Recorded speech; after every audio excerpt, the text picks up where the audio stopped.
빌립보서 4장 말씀입니다. 빌립보서는 크게 이제 두 가지 목적으로 바울이 빌립보 성도들에게 편지를 보낸 것인데요. 그 목적이 이제 1장 27절에 나와 있죠. 그래서 27절, 28절에 나와 있습니다. 다시 한번 읽어보겠습니다. 1장 27절, 28절 시작. 오직 너희는 그리스도의 복음에 합당 생활하라. 이는 내가 너희에게 가보나 떠나 있으나 너희가 한 마음으로 서서 한 뜻으로 복음의 신앙을 위하여 협력하는 것과 무슨 일에든지 대적하는 자들 때문에 두려워하지 아니하는 이 일을 듣고자 함이라. 이것이 그들에게는 멸망의 증거요 너희에게는 구원의 증거니 이는 하나님께로부터 난 것이라. 아멘. 두 가지죠. 지금 교회가 서로 협력하라. 한 마음 한 뜻으로 하나가 되어서 일치가 되어서 서로 협력하라. 그런 얘기죠. 복음을 위해서 협력하라. 그게 이제 첫 번째 편지입니다. 복음을 위해서 협력하라. 우리가 12호 초청잔치를 위해서 지난 토요일 날 이렇게 함께 모여서 협력하니 얼마나 아름답습니까? 그런 거죠. 그게 중요하다. 이제 그것을 하나 말씀을 했고, 또 하나는 자꾸 방해하는 대적자들이 있다는 것이죠. 대적자들이 있을 때 그 대적자들 때문에 너무 두려워하지 마라. 그것을 잘 견디고 인내하라. 대적자들. 이제 그런 것이죠. 그래서 그것에 대해서 이제 2장에서는 서로 협력하는 것, 그거에 대해서 얘기했죠. 그래서 뭐 2장 1절에 보면 예수님의 그 겸손하신 마음을 품고 서로 마음을 같이 하고, 2절 같은 데 보면 그래서 3절에 다투지도 말고 서로 이렇게 한 마음을 품어라. 그런 얘기가 있었죠. 그래서 2장에 3장은 이제 그 대적자들을 얘기하고 있죠. 3장 2절에 보면 개들을 삼가고 행악한 자들을 삼가고 뭐 이런 자들, 그런 자들에 대해서 잘 대적하고 또 그들이 이제 주는 어떤 환난을 잘 견뎌내라. 그런 말씀을 했죠. 그리고 이제 우리가 읽었던 4장으로 가면 이것을 이제 종합하는 것이죠. 종합해서 다시 한번 요약해서 바울이 말하고 있는데, 그 부분에서 좀 더 구체적으로 여러 가지 그런 일들을 이야기하고 있습니다. 그래서 두 가지를 4장에서 말씀한 것이죠. 근데 그것을 이제 요약을 한다면, 아까 이제 그리스도 복음에 합당하게 생활하라 하는 것을 요약할 수 있습니다. 우리가 예수 그리스도를 믿음으로 구원받은 사람으로서 거기에 마땅히 해야 할 일을 하며 살아라 하는 이제 그런 것인데, 그것을 4장 1절에서 한마디로 표현하는 것이 주 안에 서라 이렇게 표현이 된 것입니다. 1절에 보면은 여러분 주 안에 서십시오 이렇게 바울이 권면하고 있지 않습니까? 그래서 우리가 주님을 떠난 주님 밖에서 살아가는 것이 아니라 항상 주님 안에서, 그리고 굳건하게 넘어져 있는 게 아니잖아요. 주님 안에서 굳건하게 서 있는 이런 모습이 이 복음에 합당한 생활이라 하는 것이죠. 넘어진다는 것은 대적자들의 환난과 또는 유혹 이런 것에 우리가 쉽게 넘어지는 것이 아니라 서야 되는데 주님 안에 있을 때 설 수 있어요. 그래서 주 안에 서라. 이렇게 이제 전체적인 것을 요약할 수가 있는데, 지금 문제가 있겠죠. 빌립보 교회 내에 이단이 침투했던 뭐 그런 것들도 있었지만은, 또 하나는 어떤 분열이 있었던 거예요, 사실. 그래서 그 분열의 내용을 구체적으로 지금 지적하고 있습니다, 바울이. 서로. 그래서 거기에 이제 2절 나오죠, 2절. 4장 2절을 한번 읽어볼까요? 내가 유오디아를 권하고 순두개를 권하노니 주 안에서 같은 마음을 품으라. 교회 내에 아마 유오디아, 순두개 이름으로 봐서는 여성이다, 여성 명사 이렇게 생각해서 아마 교회 내에 여성들이 다투었지 않느냐 이렇게 우리가 추측하고 있죠. 사실 빌립보 교회는 여성들이 가장 봉사를 많이 한 그런 교회죠. 빌립보 교회가 누구에 의해서 이렇게 세워졌습니까? 하나님 세우신 것인데 누구를 통해서요?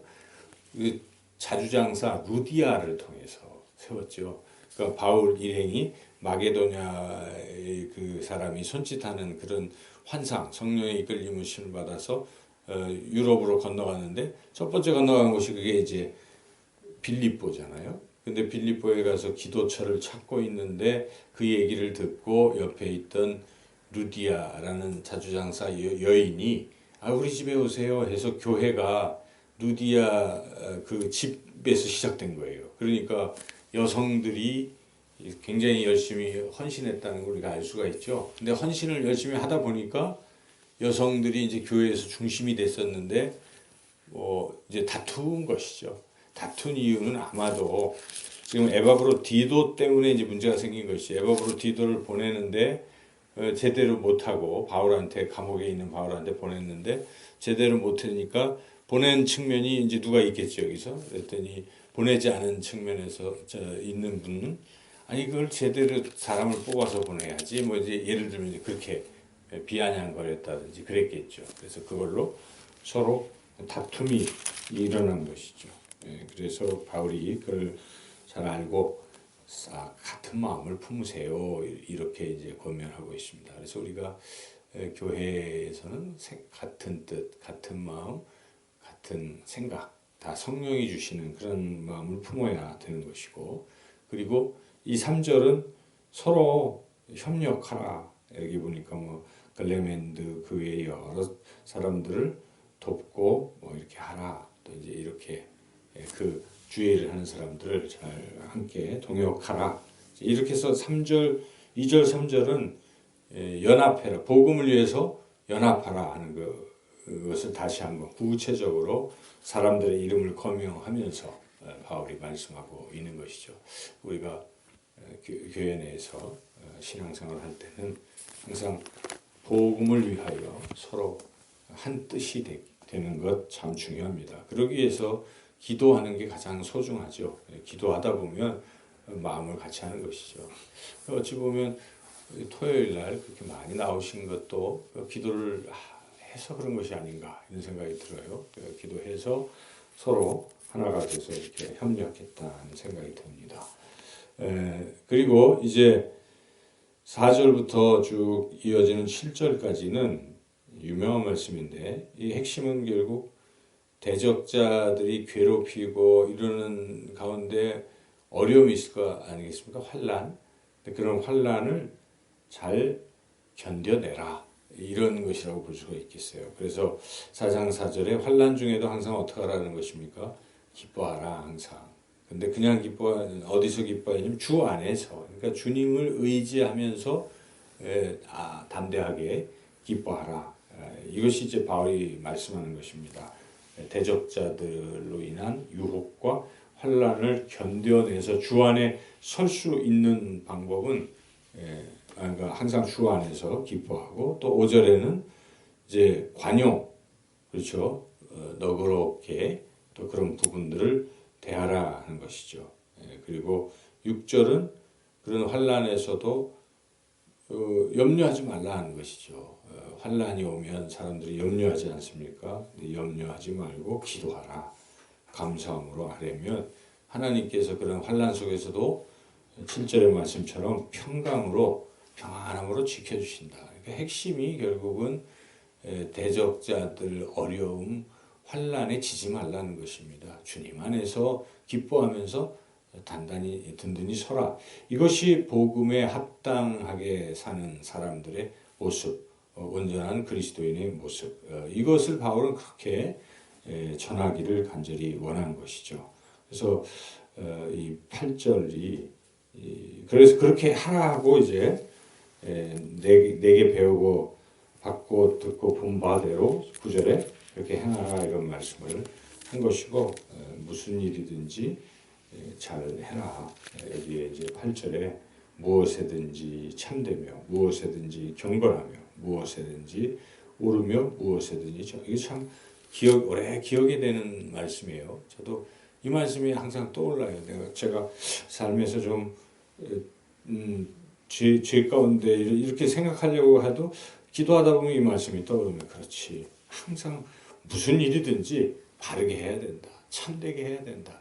타협하고 싶을 때도 있고 그럴 때가 있잖아요. 근데 이 말씀이 생각이 나잖아요.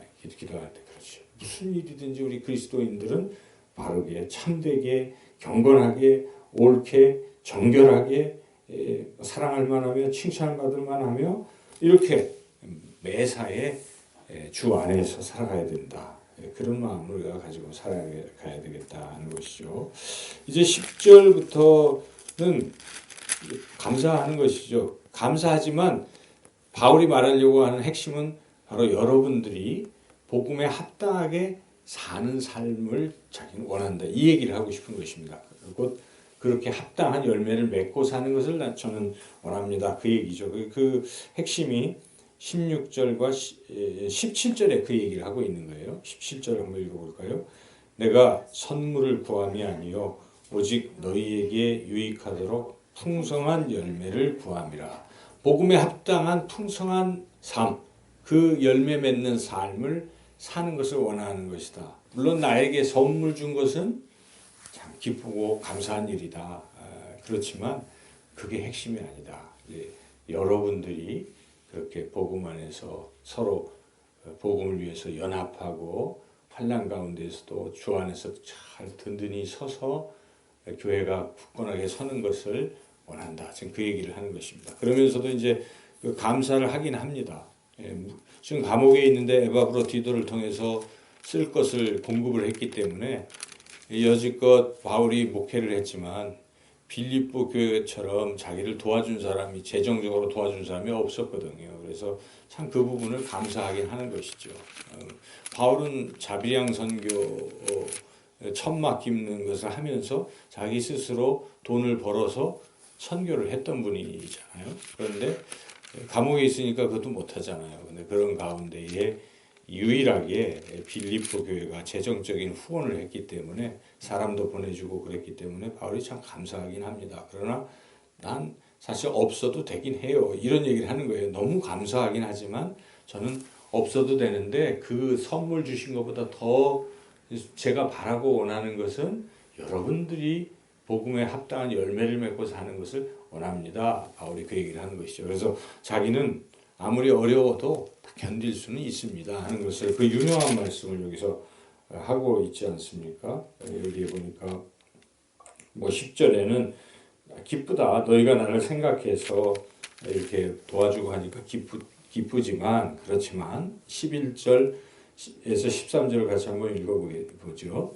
내가 궁핍함으로 말하는 것이 아니니라 어떠한 형편이든지 나는 자족하기를 배웠노니 나는 비천에 처할 줄도 알고 풍부에 처할 줄도 알아 모든 일 곧 배부름과 배고픔과 풍부와 궁핍에도 처할 줄 아는 일체의 비결을 배웠노라.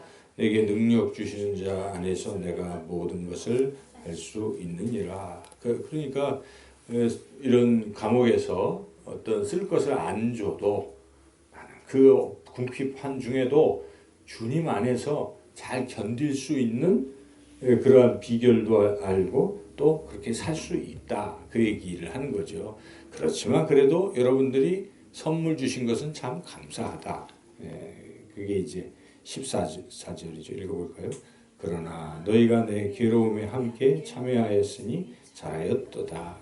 감사는 하지만 그게 본질은 아니라고 얘기하는 것입니다. 바울이 정말 원하는 것은 자기를 도와줬다는 그것에 지금 얽매여 있는 것이 아니라 물론 감사하지만 아까 말씀드렸지만 17절에 16절에도 또 쓸 것을 두 번씩이나 보내주고 15절에 너희 같은 일이 교회가 아무도 없었고 감사하지만 그러나 17절에 그 선물보다 더 나는 원하는 것은 너희가 풍성한 열매를 맺는 것. 이것을 나는 가장 원한다. 이제 그렇게 바울이 마지막으로 이런 간절한 소원 빌립보 교회를 향해 그렇게 이야기하죠. 그리고 또 도와준 것에 대해서 축복합니다. 여러분들이 저의 쓸 것을 채워주시니 하나님께서 여러분들에게 더욱 넘치도록 부어주시기를 간절히 원합니다. 이제 그게 19절이죠. 19절 읽어보겠습니다.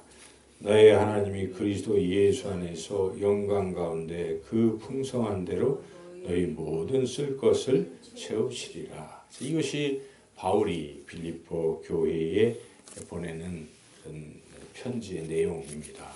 다시 한번 요약한다면 바울은 정말 감사했죠. 감옥에 있을 때 이렇게 빌립보 교회가 유일하게 사람 보내주고 물질 보내주고 도와주고 한 것에 대해서 참 감사했던 것이 바울이. 그렇지만 그러면서도 더 바울이 간절히 원했던 것은 빌립보 교회가 서로 싸우지 않고 복음을 위해서 이렇게 협력하고 연합하는 그러한 것, 그리고 지금 교회 내적으로 또 외적으로 이렇게 교회를 흔드는 그런 악한 대적자들이 있을 때 잘 거기에 막 지고 넘어지고 하지 말고 환난을 잘 이기고 든든히 서라. 너무 두려워하지도 말고 염려하지도 말고 기도하면서 견디고 해라. 이런 내용입니다. 그래서 뭐 오늘날 교회들이 겪는 어떤 그런 것도 유사한 점이 있을 수 있습니다. 바울의 이 전한 말씀을 가지고 우리가 항상 서로 복음을 위해서 연합하고 잘 또 견디고, 그래서 주 안에서 늘 든든히 서며 항상 기뻐하며 살아가시는 저와 여러분 모두가 되시기를 주님의 이름으로 축원합니다.